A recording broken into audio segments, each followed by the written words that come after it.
নগাঁও জিলাত অৱস্থিত মধ্য অসমৰ নগাঁও জিলাত অৱস্থিত মহামৃত্যুঞ্জয় মন্দিৰ ইয়াৰ আজি 1 জানুৱাৰী দৰ্শনৰ কাৰণে আহিছে প্ৰাৰ্থনা শইকীয়া আৰু বহুতো দৰ্শনাৰ্থী আহিছে আজি 2023 চনৰ 1 জানুৱাৰী তাৰিখে আহিছে সকলো ভক্তগণে মন্দিৰৰ ভিতৰত প্ৰৱেশ কৰিবৰ কাৰণে ইয়াৰ লাইন পাতি ৰৈ আছে ভোগ নৈবেদ্য লৈ পেলাই সকলোৱে লাইন পাতি ৰৈ আছে মহামৃত্যুঞ্জয় মন্দিৰ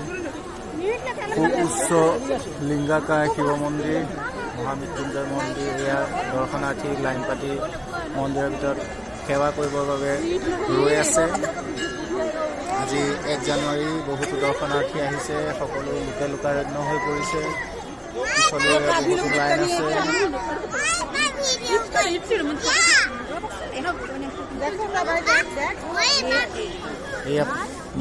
ইয়াৰাও আহিছে ধুনীয়া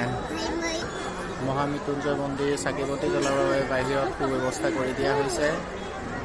ইয়াৰ বাহিৰত সকলো দৰ্শনাৰ্থীয়ে চাকি বন্তি জ্বলাইছে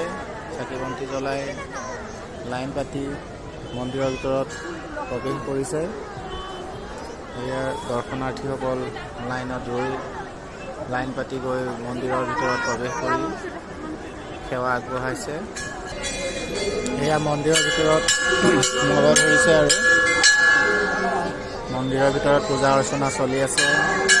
সকলোৱে লাইন পাতি পূজা অঞ্জলি লৈছে লৈ এয়া গৈ আছে সকলোৱে লাইনত গৈ আছে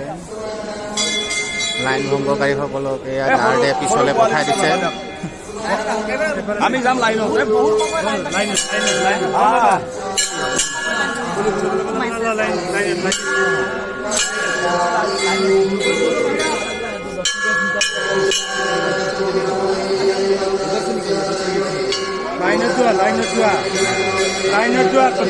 যোৱা